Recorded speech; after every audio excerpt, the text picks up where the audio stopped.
Don't wait to be picked.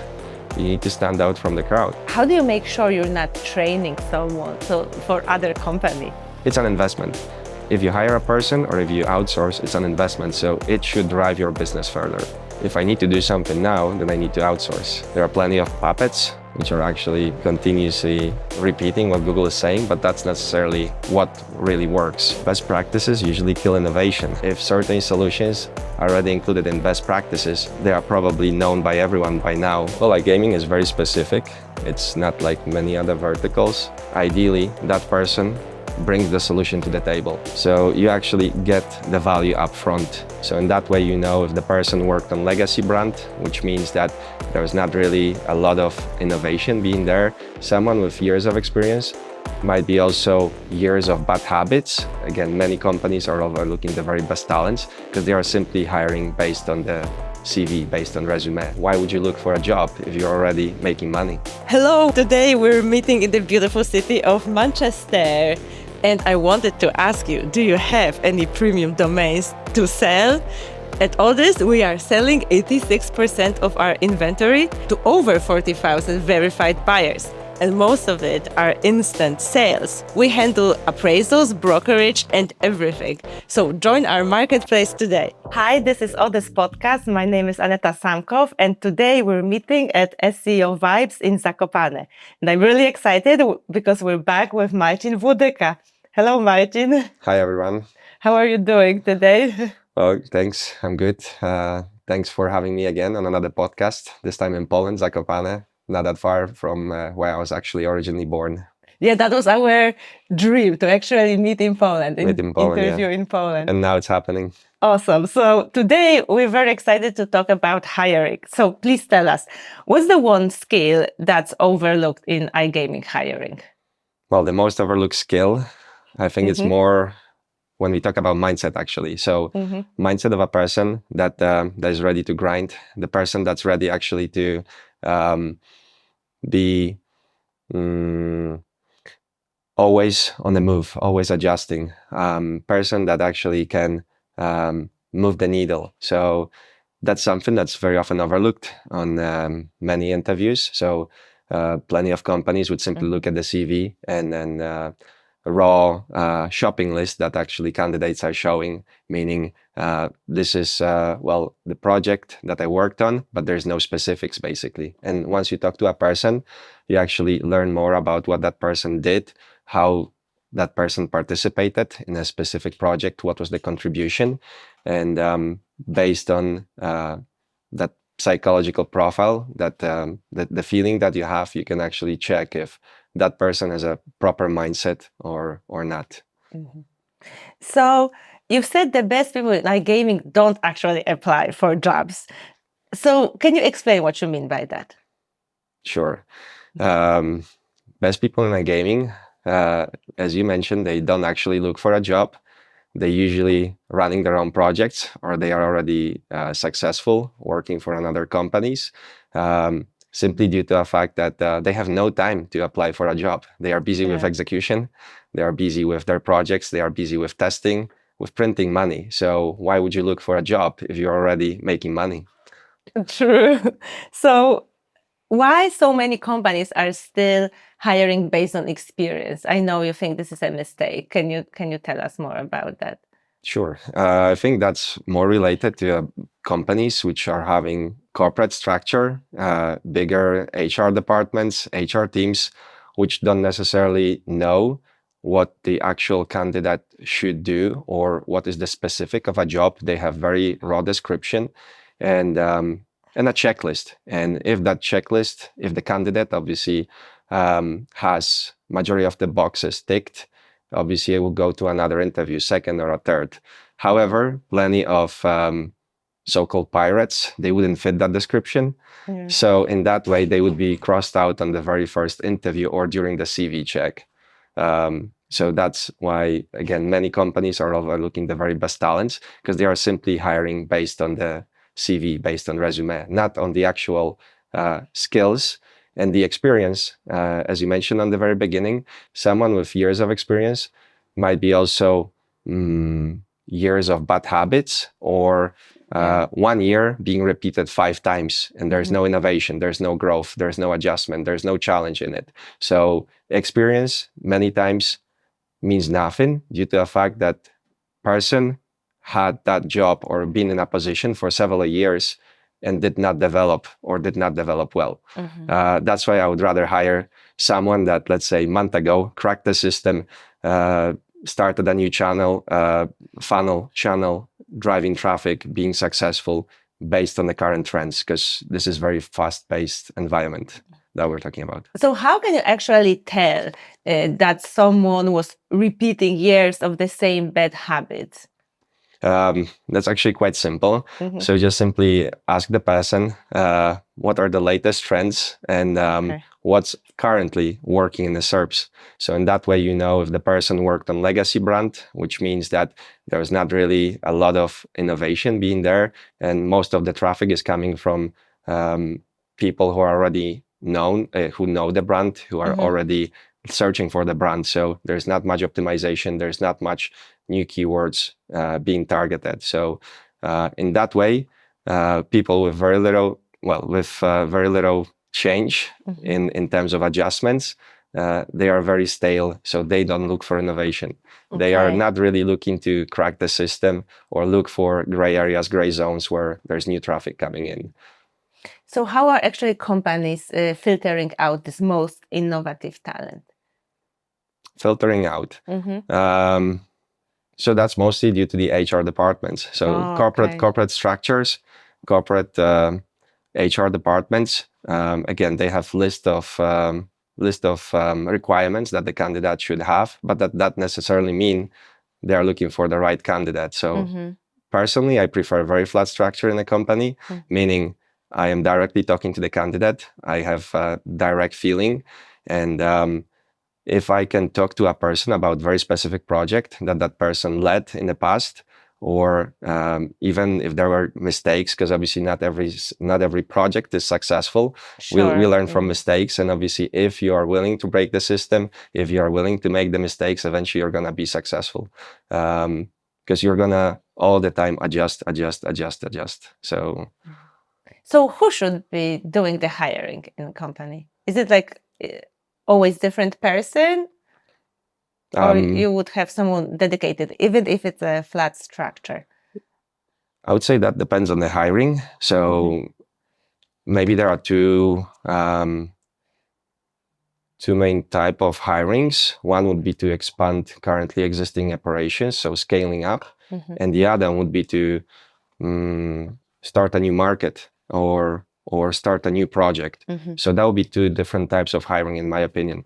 If we're talking about scaling up the business, you would most likely want to get a new person, being partnered up with a mentor or someone who actually leads the market, and then spend as much time with that person as possible. And that person would learn in a very fast pace, actually, how the market works, and also bring other solutions to the table.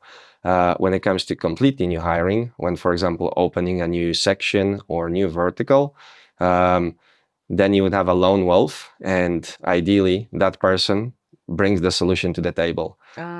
So you actually get the value up front. So that person comes up with an idea, how I want to lead the market, how I want to develop the market, and based on that, we can obviously partner up and go further.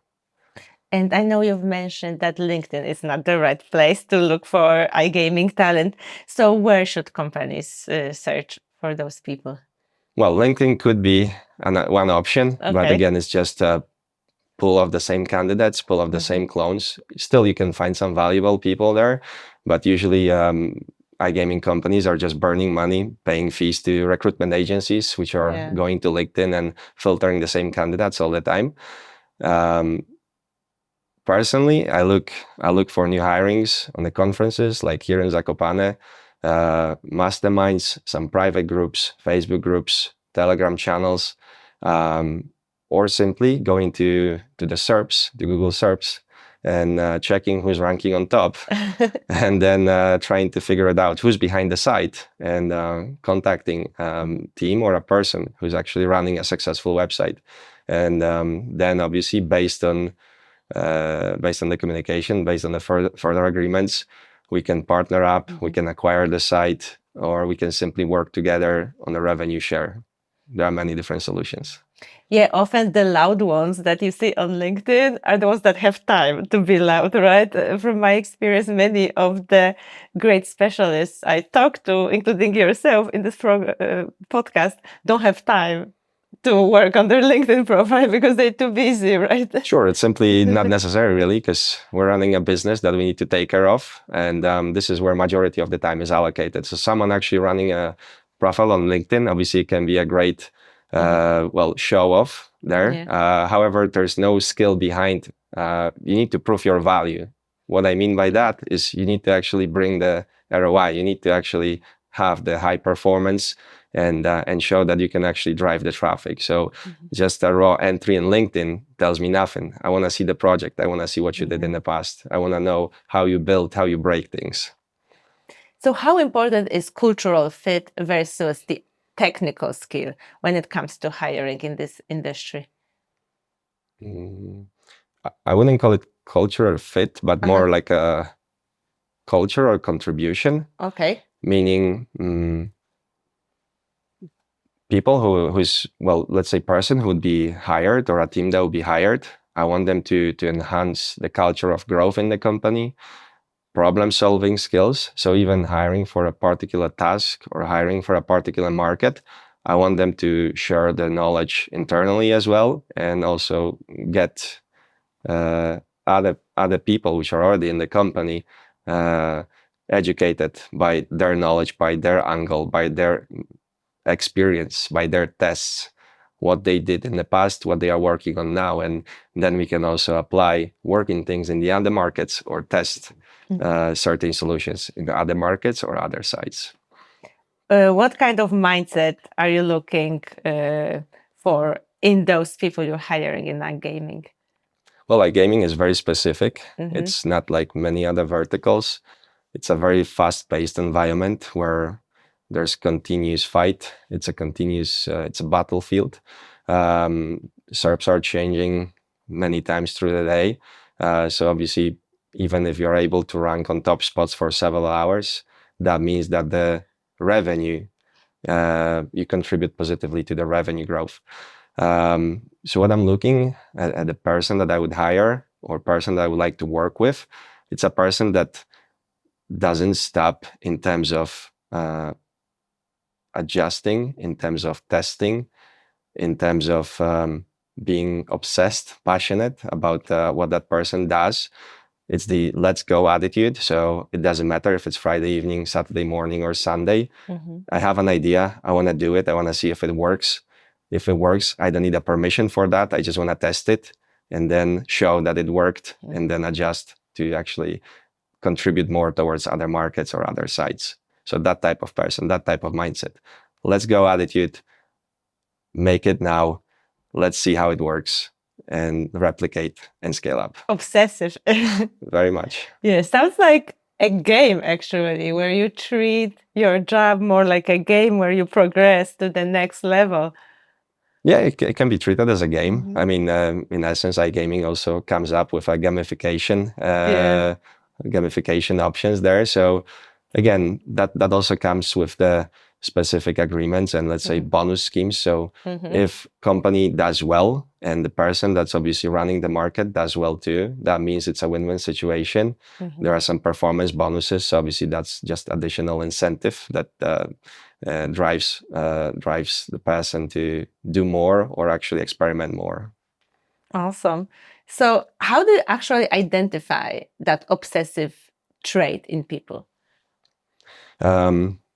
First of all, I would just give a solution. I would just give a problem to solve and look if that person actually can find a solution to that. If that person actually asks questions in terms of why I would do that, what's the reason, what I want, what the possible outcome is out of that, and the obsessive mindset. I think it just comes naturally to some extent. So if you're throwing someone into the battlefield, that person's gonna very quickly learn even if no previous technical skills, but you give them the base, you give them the tools, they're gonna shape up. They're gonna shape up very quickly. They're gonna adjust. They're gonna continue with improving the site until actually they're gonna see positive results. So that's the best thing. Just give them the tools, give them the goal, and they're gonna start grinding. And what's wrong with the best practices? Why should you not hire someone following that? Well, best practices usually kill innovation. So when it comes to best practices, these are the set of rules that everyone would follow, but most likely you're not gonna win the game with them. You need more. You need more. You need to have the competitive edge, meaning you need to go for new solutions. So if certain solutions are already included in best practices, they are probably known by everyone by now, so they are not as effective in terms of bringing positive ROI. And when it comes to best practices too, we can also refer to what Google refers as the best practices, and it's not necessarily true. There are plenty of puppets which are actually continuously repeating what Google is saying, but that's necessarily what really works. So what we're looking for is the loopholes. What we're looking for is the potential areas where no one discovered yet. So that's why obsessive people, so-called pirates, are needed in the industry in order to discover these gray zones, and this is where the growth really happens. So how do you actually distinguish between someone who is truly innovative versus being simply contrarian? Well, that's a very interesting question.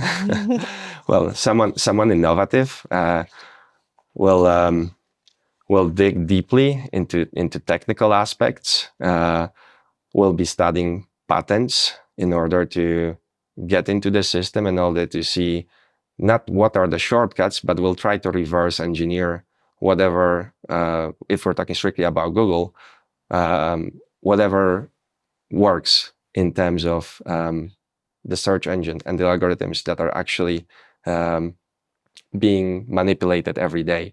So that's something that I would call innovative, checking again all the new options that are possible in order to get more traffic, opening new channels. Now with AI, that's another potential option there. So optimizing for getting traffic from all the potential channels.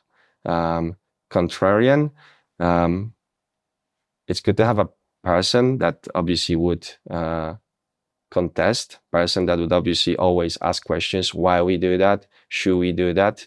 But that person maybe is not necessarily bringing the right solutions. It opens up the discussion, but maybe it's not necessarily problem solving at that point. But it's good to have them both. Okay. So there are two main strategies when it comes to hiring. You can either hire a person or you can hire through acquisition of the entire team. Can you talk about those two different approaches, and explain which one works better in which situation? Yeah. So let's start with website acquisition. So obviously, if you want to acquire already an asset that generates a cash flow, that obviously comes with team that's behind the site. So you're not buying the website. You want to buy the website or the network of sites together with a team who's behind. You pay them upfront, ex part, for what they did so far. And obviously later on, they are becoming part of your team, continuously growing the sites, maintaining the sites, and obviously contributing positively to the ROI of the company. So this is more of a instant cash flow. If you're able to acquire actually a team and partner up with a team that has another site. In terms of a single person, that's a different strategy. So if you have a problem to solve, or you want to expand the market, then you hire a person to obviously solve the problem for you. If you can't do it yourself, you need to hire someone or you need to outsource. So that's obviously a more of a long shot due to the fact that obviously hiring, it's a bit more extensive process, and also the expected results might be not as fast as you'd acquire the ready site that's already ranking and bringing the revenue. But also depends what is the problem to solve. So iGaming, it's a big industry, and obviously we're talking strictly here about the affiliation part, building sites, building funnels. However, iGaming is huge. You have software providers, game providers. So there are people with different skills that are needed, backend developers, front-end developers. So really depending on the skill and really depending on the need, you decide like what you should hire, what you should outsource, or what you should acquire. Yeah, how do you decide when to outsource versus hiring? If I need to do something now, then I need to outsource, obviously. So hiring takes a bit more time. Outsourcing, obviously, if I can have, usually there are several options available on the market. I can fairly quickly assess with who I would like to work with, or even start like several campaigns or several processes parallelly. And thanks to that, obviously, I can do things quicker. However, in long-term scenario, obviously, outsourcing is more expensive, and I would rather have a team or a person in-house that continuously works on a project or on a process. But yes, outsourcing, it's used more when I actually need to solve problem in a real time and I have no other option or no resources in-house. Yes, and you can hand it over to a team that is already experienced. Correct. Correct. Saves you time. Saves time, yeah. Not necessarily money, but saves time, and obviously the investment can grow, the websites can grow. So if that's something that obviously we also should look at it from the business point of view. So it's an investment. If you hire a person or if you outsource, it's an investment. So it should drive your business further. Yes. And at Odys, we are actually offering outsourcing and brand protection services. So if anybody's interested, just check our website. So how should companies actually structure their training for unconventional hires? Is this a good idea? Depends on the role, depends on the position. But if we're talking strictly about person that will be hired to create the funnels or take care of the websites, I would say you just drop them in the middle of the warfield and give them the tools. Give them the tools and give them the support. So even if that person is maybe not necessarily technically skilled enough, we should give them some help. They should land in an environment that the technical part will be covered and they can simply focus on the growth hacking. So on producing content, generating the leads, building backlinks, doing whatever it takes to actually bring the revenue. And then the technical aspect we can cover. So I think this is the very best part of it. So if someone actually has that mindset, you equip them with a proper tools and you give them the technical support, they will do everything. How big is rotation in iGaming? That really depends on the company. That really depends on how companies are doing. It's very subjective question. In our company, for example, retention is very high. So there's very few people that actually we shake the hands and they left. However, in other companies, it might be 6 months, 1 year. Obviously, working in a smaller environment comparing to corporate structure, that's also different. So there are some relationships in the company as well.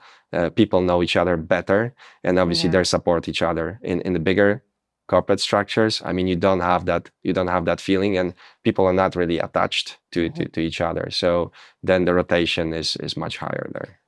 How do you make sure you're not training someone for other company, so they leave and go somewhere else? Well, you never have the full certainty. Bottom line is, if that already comes in the moment that you hire a person. So if you hire a person, you already have a gut feeling that that person should fit in the company. And if you offer that person a proper support, if it's a mental support, well, obviously financial support too, and you give the opportunity to grow, you you set clearly the accountability, the responsibility, the reward, I think that person understands really well and sees the value in the company and wants to contribute more. So I think if you're able to give these three things and you have the mutual agreement there, that's how it works the best. So obviously mutual understanding, mutual respect, and the win-win for both sides basically by working together. So the environment that both partners feel good and see that they are mutually respected and what they do makes sense. So what is the single biggest waste of money in iGaming recruitment today? Well, going to LinkedIn and paying job agencies to get the candidates from there, paying retainers, paying fees, and getting clones, from these well-known job listings, job portals, and literally it's the same pool of candidates pretty much. So there's not many innovators, not many pirates that could crack the system. And that's the best. Well, that's the highest, the best. That's how people are actually wasting money in a company. So not having proper or clear description as well, or not having a very specific description of what they are looking for. So getting people from LinkedIn, which again are just clones of everyone else. So it's actually pretty simple. Like the biggest mistake may be just unclear expectation that the company doesn't themselves know what they're looking for, right? Yeah, that's also true. So that's why, again, when there's a need, you should clearly define who are you looking for, what is the problem to solve. Once you have that person, the problem is solved. So you need to be very clear on what you're looking for, what you want to achieve, and then you need to find the right fit. So for ambitious professionals who are looking into breaking into iGaming, what's your advice on getting noticed without following the traditional path of application? Don't wait to be picked. You need to stand out from the crowd. So start your own project, be noticed, do the site audit. Don't wait. Make sure that you're bringing upfront value to the table. And if you want to be in iGaming, you should come up with your own initiative and go to a company that you would be interested to work with. Just skip the line. Skip the line. Skip the line. Awesome. So what skills are becoming important nowadays?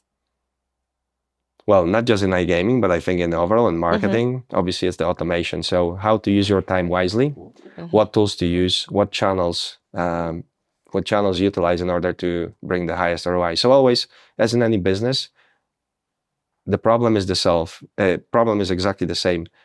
You need to drive ROI. You need to drive positive revenue. You need to drive traffic that will convert. So I'm not sure if there is one skill that could obviously cover all of that. It's a set of skills. It's again, mindset that comes with it that helps you to drive that traffic. So you need to be constantly learning, constantly on the cutting edge in order to drive the highest traffic to the operators in terms of, if we're talking about casinos. So being agile, being hungry, being obsessive, and obviously the other technical skills can be always learned or outsource. And go to conferences to exchange knowledge and meet people. Skip the line. Skip the line. Go talk to the others, exchange experience, and start your own projects. I think that's the most valuable part of it. So if you start actually testing yourself, if you want to be successful and you're enjoying doing that, well, that's the best. That's the first step, obviously, to go into iGaming. Awesome. Thank you so much for this interview. Thank you for coming again.